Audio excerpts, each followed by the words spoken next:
clears and Rafiki comes up, and Simba's a lot more thoughtful and not quite as whiny and resentful anymore, and Rafiki leaves. And so Simba now knows what he's supposed to do. He's supposed to stop being useless and take on the moral requirements of setting the kingdom straight. And so he runs back across the desert. There's all sorts of impressive music happening, and then he comes back to his kingdom, and it's not looking so good. And that's the consequence of his abandonment of it. That's a big part of it. So now it's dead, but also his abandonment of it to nothing but malevolence and chaos. And so he's pretty taken aback at what's happened, and that he exaggerates his guilt, or it should anyways. And Nella shows up, and they decide they're going to do something about this. So in the meantime,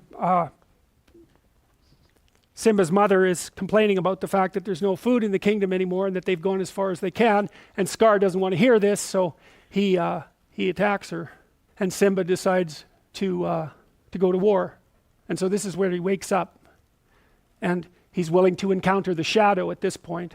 And so he confronts Scar, and Scar's very concerned about this because actually Simba's looking pretty impressive now, and he thought he was dead besides.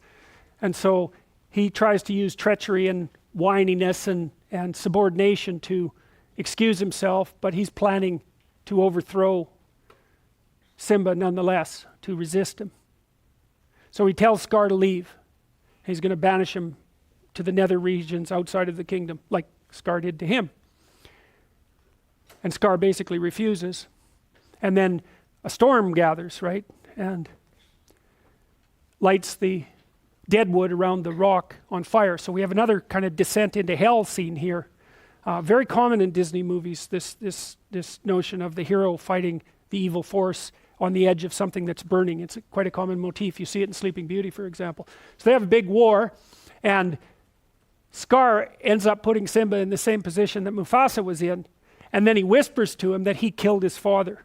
So Simba's been thinking all along that it was only his fault, and it is sort of his fault, but he didn't know that there was a more archetypal theme playing out in the background, which is that societies are always endangered by malevolence, always, and that's independent to some degree of Simba's decisions and his lack thereof. Anyway, Scar tells him because he thinks he's won, and that energizes Simba to have this sort of final battle. He leaps out from the pit, and they have a big fight, and he pins him, basically. And the female lionesses come to his aid, and Simba tells him that, again, that he has to leave. And so they have a big fight. That's a particularly good bit of animation. So there's a real demonic aspect to Scar there, sort of king of hell imagery. But he loses. And then he blames his minions. He blames the hyenas for everything terrible that's happening, forgetting that they can hear him. And then he falls off the cliff, and the hyenas go in and finish him off. So it's a pretty brutal ending for poor old Scar, eaten by his own minions. And then Scar's dead, and Simba has won, and so the rains come immediately. And so what does that mean? Well, it means that when proper order is restored in a kingdom, then everything starts to flourish again. And so the rains come, and then while it's raining, Simba climbs up to the top of the rock, and now he's completely mature, right? The pathetic facial expression disappears entirely, and he straightens himself up because now he's full of serotonin after having defeated good old Scar, and all the lionesses are roaring, and he climbs up Pride Rock, and they roar at him, which is good. They're tough, and he's tough, and they're showing their teeth. It's not a society of naive and harmless creatures. It's something that's got some bite. And the rains come, and then the next thing you see is the restoration of the kingdom. And so basically what that means is that if the individual is willing to confront their own shadow and then to take on the malevolent forces that continually undermine society, then harmony can be restored and everyone can do well. And so then we have a return to the beginning, right? And so Simba and Nella are now a couple, along with Pumbaa and Timon, and they have a baby, and Rafiki shows up and does the same thing. He's going to present the baby to the sun and have all the animals bow again, and that's the end of the movie. So that's all packed.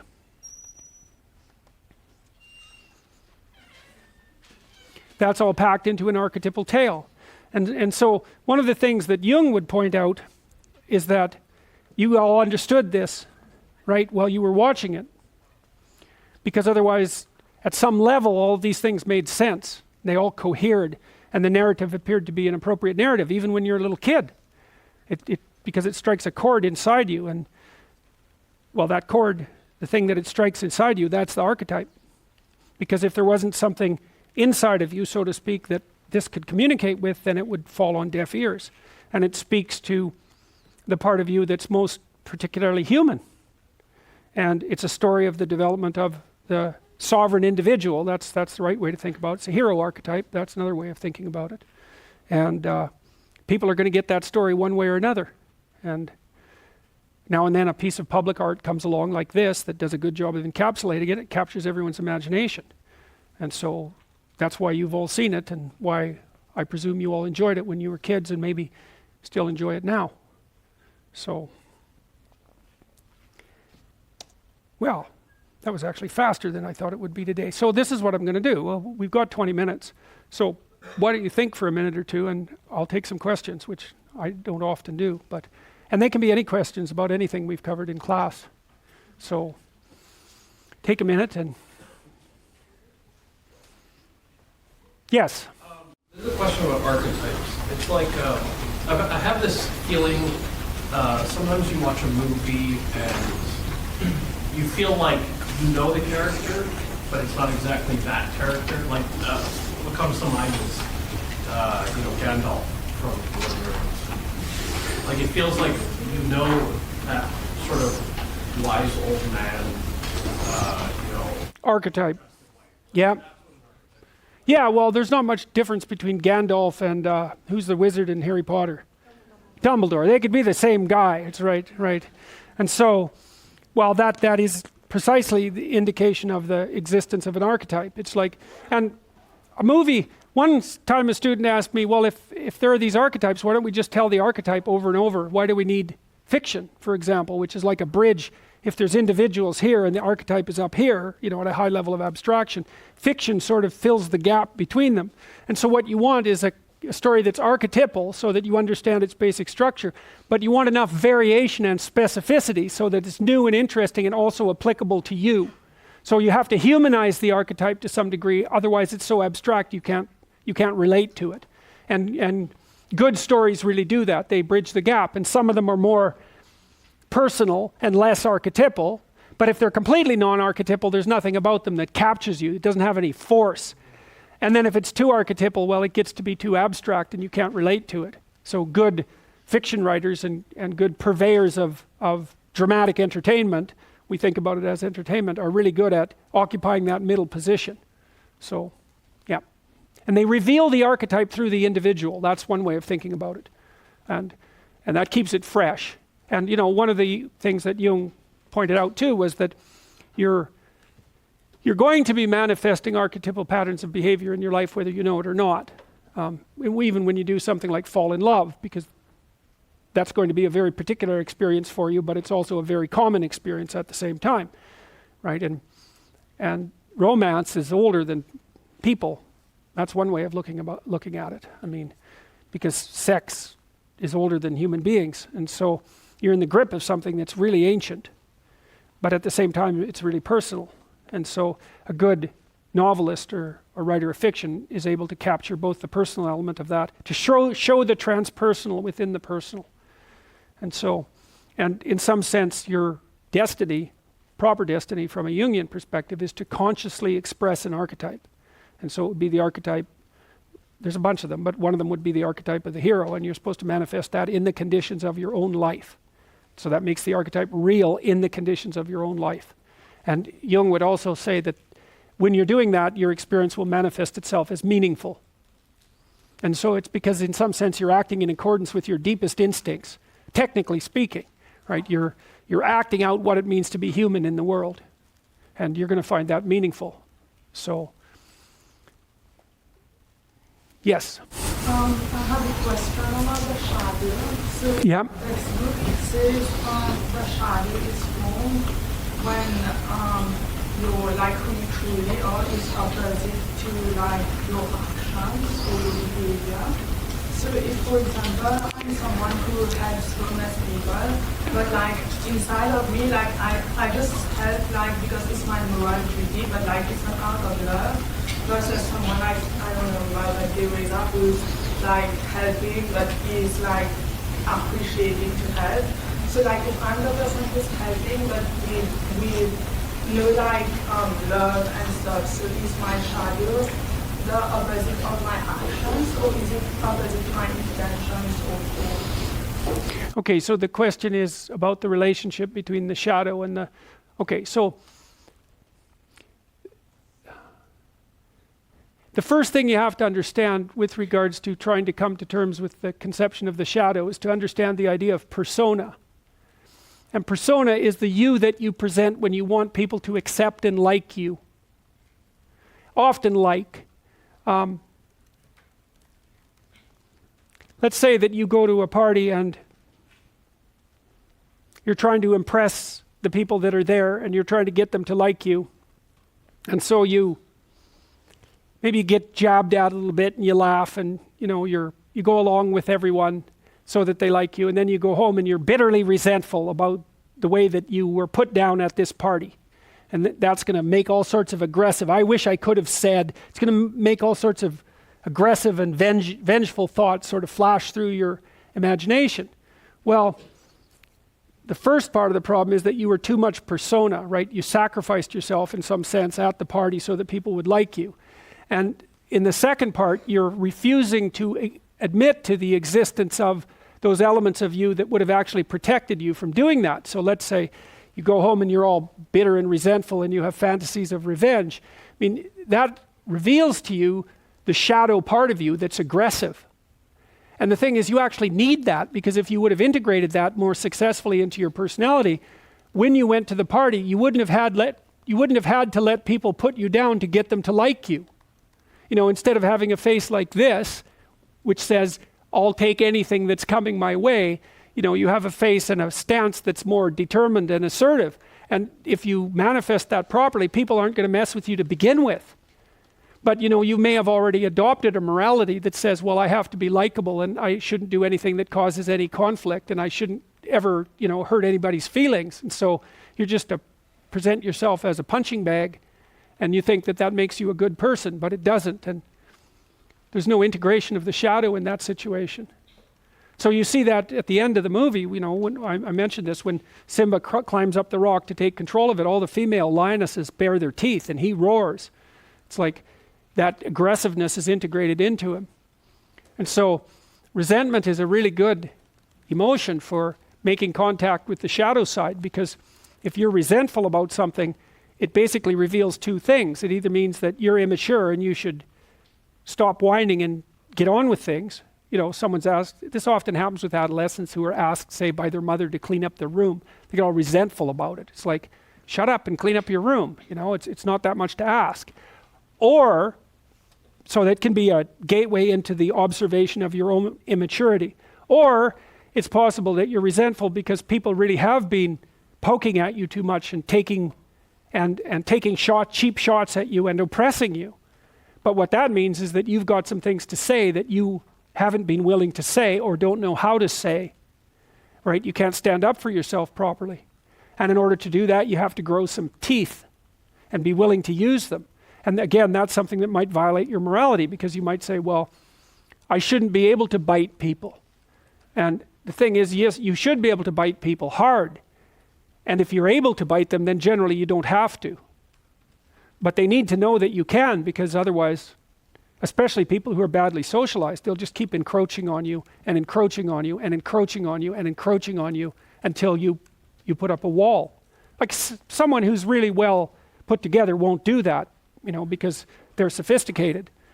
But if you run into people who only have boundaries because other people impose them on them and you won't do it, you're going to be the bullied one in the office, for example. You're not going to get a raise. People aren't going to credit you with your own work. Other people are going to take credit for it. and you're going to go home angry because you're doing your best and you're trying to get along with everyone and nothing ever goes your way. Well, it's because you're a pushover. And you think that's good because you confuse harmlessness with morality. It's not right. Just because you can't do any damage doesn't mean you're moral. It just means you don't have the capability for mayhem. And that makes you a pushover. I mean, the Jungian stuff is very, very dark, It's very dark because his notion of what constitutes a moral human being is much different from the typical view. He really thinks you get that horrible side of yourself integrated so it's up there where you can use it. Because otherwise you're dangerous. You can't say no to people and you'll go along with the crowd. And then if the crowd does something particularly pathological, which it's liable to do, you won't be able to resist it. You won't have the strength of character. And so then you'll fall prey to crowd pathology. And it'll be because you're too agreeable with a shadow resentful side that the crowd and its murderous intent is going to act out. So, yes. I've heard you say that archetypes are the ultimate needs. Yes. Can you elaborate on that a little bit? So the question is the relationship between archetypes and the idea of memes. Well, that's a complicated one. So Richard Dawkins was the guy who originated the idea of meme, and his notion was that you could produce an idea or a set of ideas that had the capacity to propagate across minds for whatever reason. It was catchy, let's say, like a song that gets stuck in your head, and that he called those memes, which was sort of a play on the idea of genes. So there are these stable sets of ideas that can be transferred across minds. Well, I've often thought when I was reading Dawkins that if he would have kept thinking, he would have turned into Carl Jung, because an archetype is a meme, but it's a really, really, really deep meme.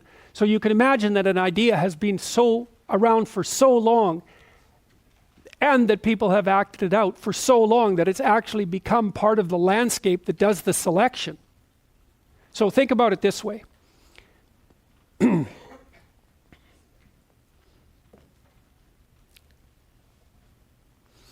So it's more or less a truism that if you take a male dominance hierarchy, the probability that the men at the top of the hierarchy will leave offspring is much higher than the probability that the men at the bottom will leave offspring.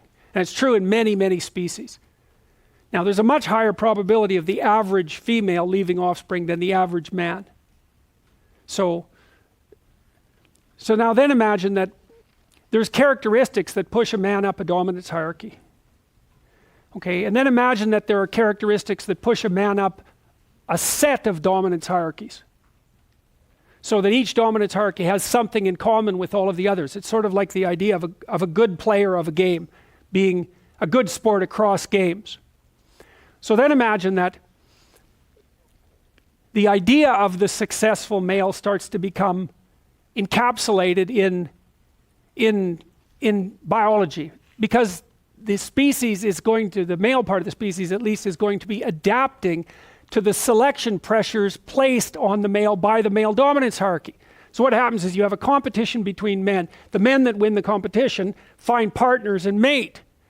So the male is going to start to adapt to the fact of the selection that's implemented by the dominance hierarchy. Then you can imagine that that's going to take place across dominance hierarchies, because this is happening in many, many situations spread across time.